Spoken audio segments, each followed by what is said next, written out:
안녕하세요. 즐거운 일요일입니다. 다음 주 27일, 28일 트럼프하고 지금 김정은하고 제2차 북미 대화가 예정돼 있습니다. 왼쪽 화면은 벌써 그 베트남에서 트럼프하고 김정은과의 그 만남을 환영하는 티셔츠가 전시되어 있습니다. 월스트리트 기사인데요.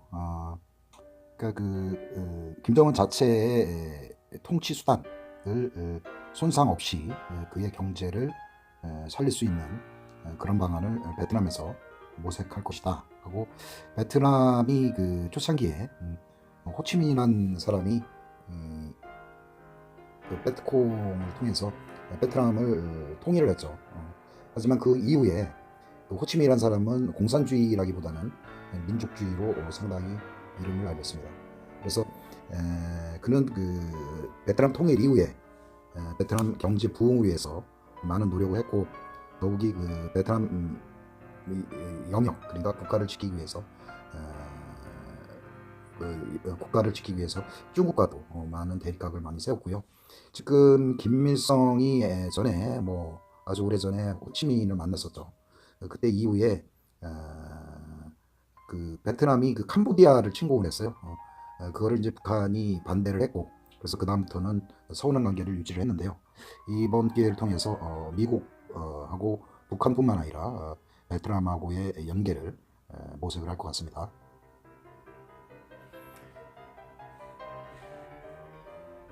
지금 요거는 이제 하노이에서 트럼프랑 킴이랑 어떤 정상회의가 있는데, bad small deal, 그러니까 나쁜 어떤 그 조그만 거래가 될 것이다, 이런 기사입니다. 지금 미국 민주당이라든가 기타 미국 더욱이 그 트럼프 측근조차도 그 비핵화 없는 딜은 특별한 의미가 없다. 이번에 회의 결과가 좋지 않으면 트럼프는 회담장을 박차고 나와야 된다, 이런 이야기가 있습니다. 그리고 이 그 북미 정상 이후에도 스토리가 계속 살아 있습니다. 현재 그 김정은이가 우리나라 방문 계획이 있고요. 그 다음에 12월 달에 아나세안 특별 정상 회의가 있어요, 우리나라에서. 그래서 그때도 초청할 수가 있고, 그 다음에 일단 그 트럼프도 이미 그 문재인 대통령을 한번 만나자, 북미 정상 이후에 진전이 있을 거고 할 얘기가 많을 것이다, 이렇게 얘기를 한 상태고요. 지금 문재인 대통령은 비핵화 견인 상륙지의 항공 역할을 충분히 활용해달라, 이런 얘기도 하고요. 그 다음에 시진핑이도 북한을 방문할 것으로 이렇게 얘기를 했었고요. 그 다음에 작년 그 11월 17일 날 한중 정상회의 때 문재인 대통령이 한번 초대를 했죠. 그래서 이런 대북 이슈, 그 다음에 중국과의 이슈는 지속적으로 발생할 것으로 봅니다.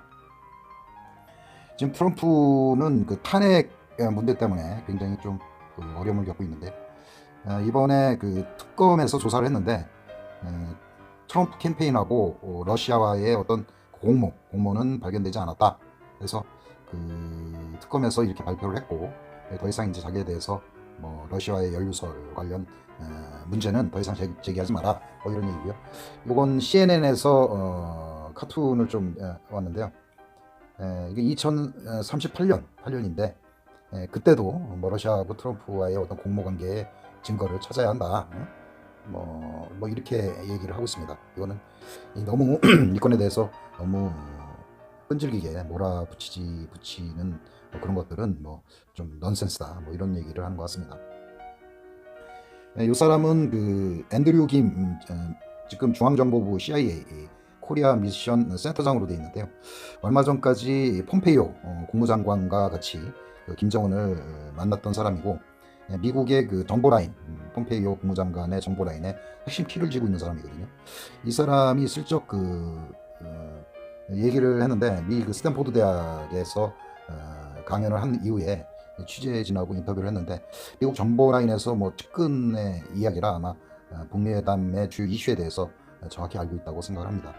우선 해제 대상이 은행 거래 관련 제재 완화, 수출입 한도 제재 완화, 여행 금지 해제, 연락사무소 설치, 종전 선언, 이런 거고요. 이게 이제 비핵화 관련 사항인데, 최근에 트럼프가 Don't hurry, 서두르지 말아라, 나중에 천천히 이런 것들은 로드맵에 따라 진행하면 될 것이다, 뭐 이런 얘기를 하고 있어요. 여기서 지금 제일 저거 한 게 지금 요건이 이 금강산 관광하고 관계가 있죠.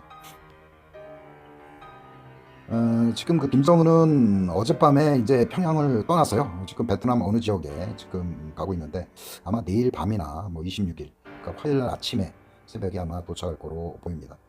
이게 지금 그 다음에 베트남 국경에서 다시 하노이까지 가는데 한 170km 정도 걸린다고 하네요. 그래서 대사관이 있는 하노이까지 도착을 하려고 하면 아마 26일 아침 시간이 되지 않을까 뭐 그렇게 얘기를 합니다. 트럼프도 26일 날 떠난다고 그렇게 얘기를 했고요. 미국 그 국무성의 미국 화이트하우스네요. 백악관의 이야기를 잠깐 읽어보겠는데요. 하노이에서 27일, 28일 김정은과 만날 것이다. 뭐 이런 얘기고요.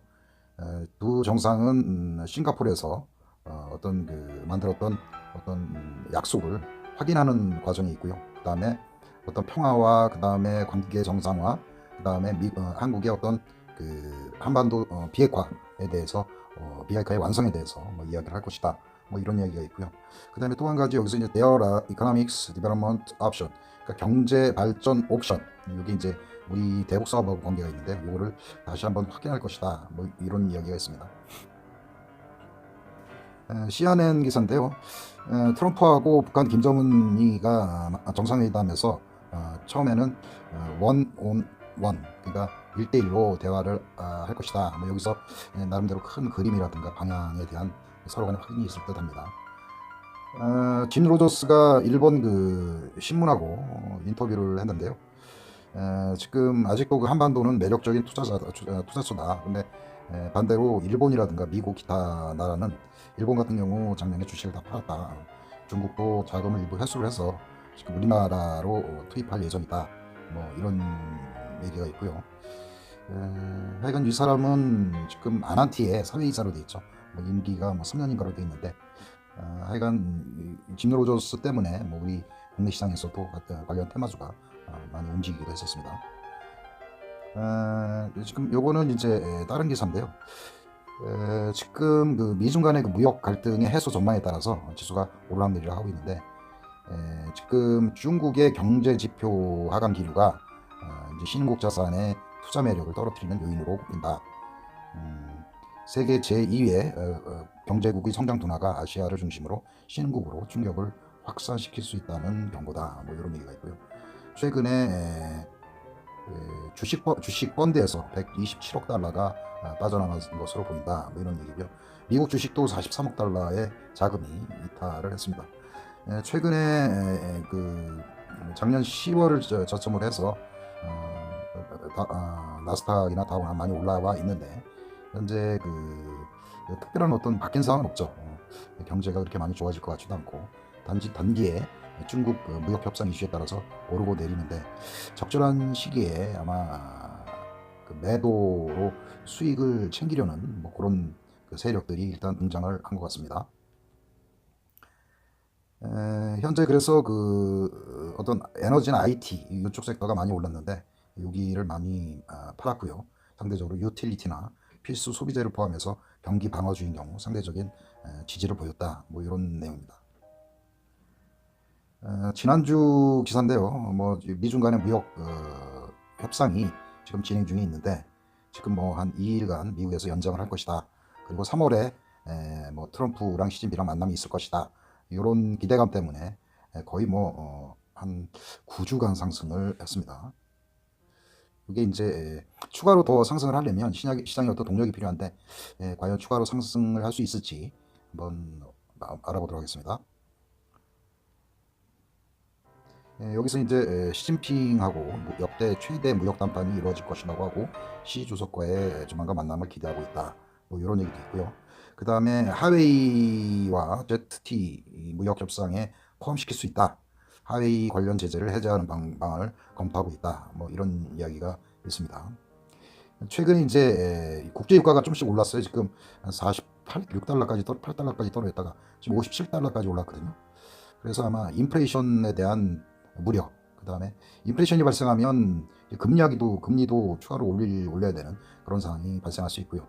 지난번에 그 트럼프가 한 50달러로 세팅을 해놨기 때문에 이 유가 상승으로 인해서 인플레이션이 증가를 한다던가 하면 트럼프의 다음 액션이 뭐 유가에 대해서 뭐 립 서비스를 하고 전 세계에 자기가 뭐 상당한 뭐 선물을 준 것처럼 그렇게 말할 수 있겠습니다. 지금 나스닥인데요. 지금 작년 말부터 거의 뭐 한 9주간 상승을 했죠. 여기 이게 초록색이 이제 200일 선이거든요. 지금 여러분들은 과연 이게 이렇게 올라갈까요? 아니면 여기서 추락을 할까요? 참 애매한 상황이고요. 일단 여기서 어떤 세력이 들어갔다고 하면 이 정도에서는 차익 실현을 해야 되지 않을까요? 여기서 또 차트를 보고 들어가면 또 위험해질 수도 있고요. 그렇다고 글로벌 경제가 좋아지는 것도 아니고 이건 그런 상황입니다. 요거는 중국 그 상해 종합 지수인데요. 이 펀드 같은 거 하시는 분들은 참고를 하시기 바랍니다. 1차 그 강력한 매물대를 돌파를 했어요. 그래서 2,800까지 지금 상승을 했는데 작년 말에 거의 올해 초에 2,440까지 뭐 하락을 했다가 지금 2,800까지 올라섰으니까 많이 올라온 그런 생각입니다. 이게 이제 뭐 무역 전쟁 해소 전망과 그 다음에 지금 지속적으로 중국에서 유동성 공급 확대를 하고 있거든요.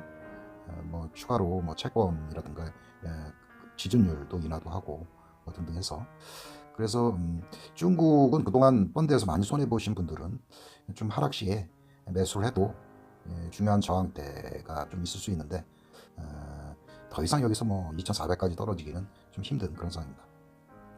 코스피도 내내 똑같죠. 코스피도 긴 하락 후에 1984까지 떨어졌네요.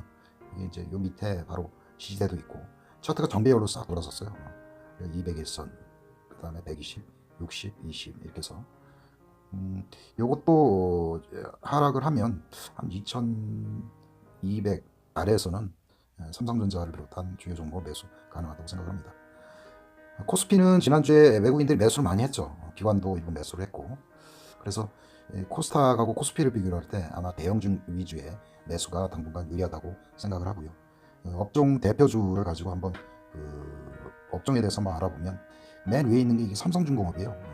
삼성중공업. 그리고 여기 이제 현대 엘리베이터. 그래서 대북주가 좀 주춤하면서 그 중공업, 삼성중공업이 많이 상승을 하고 있습니다. 그래서 뒷부분에서 삼성중공업에 대해서 알아보도록 하고요. 지금 외국인들은 지난주에 삼성전자를 굉장히 많이 샀어요. 뭐 롯데케미칼, 뭐 하이닉스, 삼성 에스다이, 뭐 호텔신라 이렇게 있는데 이거는 뭐 지수를 샀다고 볼 수 있거든요. 코스피 지수를. 그리고 이제 기관을 이렇게 보면 여기 호텔신라, 아모레퍼시픽 일부 그 화장품 관련 대북주하고 관련이 있고요.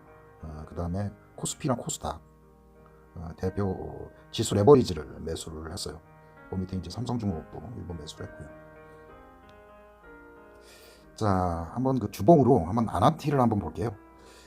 이때 이제 강력한 매수가 들어갔고 20일 거래량 평균선 이상에서는 양봉만 있죠. 최근에 이제 거래량이 줄었고 단지 이제 수급은 그렇게 좋은 것 같지는 않습니다. 외국인 지분은 35%로 돼 있거든요. 지난번에 그 중국의 그 아난테 2대 주주가 뭐 중국의 채권 부채 위기 때문에 아마 아난티 지분을 회수할 것이다 이런 얘기가 있는데 아난티 대표가 그 건은 일어나지 않을 것이다 부인을 했어요. 아무튼 그 북미 대화가 아마 금강산 관광 정도는 아마 풀어주지 않을까 이런 생각을 많이 하고요. 이게 이제 주봉으로 보는데 이게 이제 정배열이고요. 현재 21선을 살짝 그 돌파를 했어요.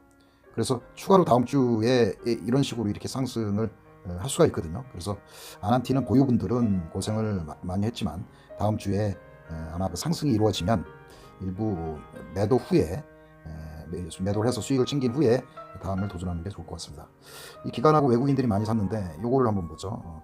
호텔 신라를 한번 보겠습니다. 호텔 신라. 요 부분이 이제 120선하고 201선입니다. 여기 이제 저항대로 작용을 하는데 하여간 요때부터 이제 파동이 시작됐거든요. 요때랑 그 다음에 요때 이 거래량이 계속 줄어들었어요. 요때가 거래량이 굉장히 많이 줄어든 그 시점인데 사실은 이럴 때 들어가는 것보다 요때 거래량이 가장 주봉상 최저일 때 금요일날 매수를 해서 그 다음에 월요일날 추가 매수를 하는 뭐 그런 방법을 생각할 수가 있겠습니다. 지난주에 기관하고 레인 그 다음에 차트도 양봉을 보이면서 트리플 빙고가 나왔어요. 이것도 투자에 참조를 하시고요. 대신에 코테실라 같은 경우는 이 추격 매수하는 것보다 가령 주봉상 거래량이 적은 이런 시점을 노려보는 게 좋다고 생각을 합니다. 그러니까 이 거래량이 적다는 얘기는 이 상승을 해서 누군가 끌어올리려고 들어갔는데 추가로 이 세력이 이탈이 없다는 그런 의미로 받아들이면 됩니다. 삼성전자에 대해서 말씀드릴게요. 이것도 이제 이슈인데 많이 올랐다. 그래서 다시 이렇게 떨어지는 게 아니냐. 떨어져야 맞는 거 아니냐.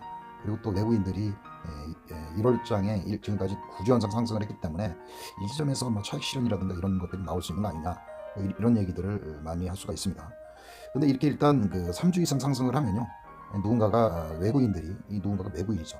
강하게 매집을 했고 추가로 나가는 적이 없죠. 외국인들이 매도 온 적이. 그러면 거래량이 가장 적을 때 이때 얘네들도 이제 뭐 추가로 요 세력이 매도세가 가장 적을 때를 종가로 금요일날 매수를 했다고 하면 지금 어느 정도 이때 수익을 챙길 수 있는 그런 상황이고요. 기관은 이때부터 계속 팔아왔어요. 그래서 기관에 대한 수급은 별로 중요하지 않고 삼성전자는 지분이 거의 뭐 55%가 외국인이에요. 그래서 외국인으로 생각하시면 될 것 같고요. 그 다음에 AP 시스템인데요. 제가 추천드린 이때가 좀 위험했어요. 거래량이 제법 발생하면서 지지난주에 음봉을 발생을 했는데 그때 가만히 보면 외국인들이 샀어요. 오히려 기관은 조금 따랐지만 그래서 그 위험을 했지만 그 다음에 이제 이 음봉을 극복하는 양봉이 발생을 했어요. 그래서 이때 보유한 사람들이 아직 나가는 적은 없다. 뭐 이렇게 생각을 하고요. 이건 이제 삼성전자의 레버리지 효과예요. 삼성전자는 아무래도 고점에서 좀 조정의 우려가 있고 이게 이제 미국에서도 이제 그 유가가 오르고 그 다음에 인플레이션이 발생을 하면 추가로 얘네들 금리 인상 이슈가 추가로 발생할 수가 있습니다. 그래서 그 이런 AP 시스템이라든가 뭐 이런 레버리지 효과 있는 종목을 갖고 있으면 어느 정도 좋을 것 같습니다. 현대 엘리베이터요. 이것도 이제 보면 요때 이제 기관이 좀 매수를 했는데 지난주에 좀 많이 팔았죠. 이때. 그래서 이제 일단 밑에 뭐 정배열이고 지지는 있다고 생각을 합니다. 그런데 단 한 가지 이슈의 시작과 이제 끝이 있는데 지금은 이슈가 발생을 했다가 이제 뉴스가 발생을 해서 하락을 하고 다시 이슈가 발생을 했다가 뉴스로 하락을 하고 다시 이슈는 아마 그 김정은의 우리나라 방문인 것 같아요. 그때까지 시간이 좀 걸릴 것 같아요. 그래서 가급적 다음 주에 좀 일부 매도를 하고 수익을 챙기는 그런 방향이 좋을 것 같습니다. 다음은 이제 삼성중공업에 대해서 말씀드릴게요. 저희가 이제 여기서도 보세요. 거래량을 지금 어디서 사야 되죠? 일단 누군가가 기관 외국인 다 들어갔어요. 들어가고 딱 보니까 거래량이 가장 적은 지역이 바로 여기입니다. 여기. 이때 매수를 하고 그 다음에 추가로 그 다음에 수급을 박으면서 계속 매수를 하면 상승을 할 수 있다고 생각을 하고요. 중요한 어떤 그 저항대는 많이 빠진 것 같아요. 근데 이렇게 헷갈리게 만들 때 이때 보면 그 수급이라든가 이런 부분들이 많이 꼬여 있어요. 그리고 외국인들 기관들 여러 들이 이제 복잡하게 관여가 되어 있기 때문에 좀 힘들긴 힘들어도 크게 보면 이제 거래량 기법을 우선 찬조를 하시고 장기 투자로 가져갈 수 있는 종목이고요. 그 다음에 추가로 하락 시에는 일부 이때 뭐 일부 추가로 매수를 하고 또 보유를 계속 해나가는 그런 전술이 필요하고요. 그리고 이제 이런 음봉 시에 이제 수급을 이렇게 보면 매도량이 많지 않아요. 혹시 매수가 되면 더 좋겠지만 그러니까 거래량이 적을 때 매수에 참여하는 그런 방법이 좋다고 생각을 합니다. 자, 뭐 다음 주는 우리 국가적으로 좀 격변기에 있는데요. 즐거운 주말 되시고요. 감사합니다.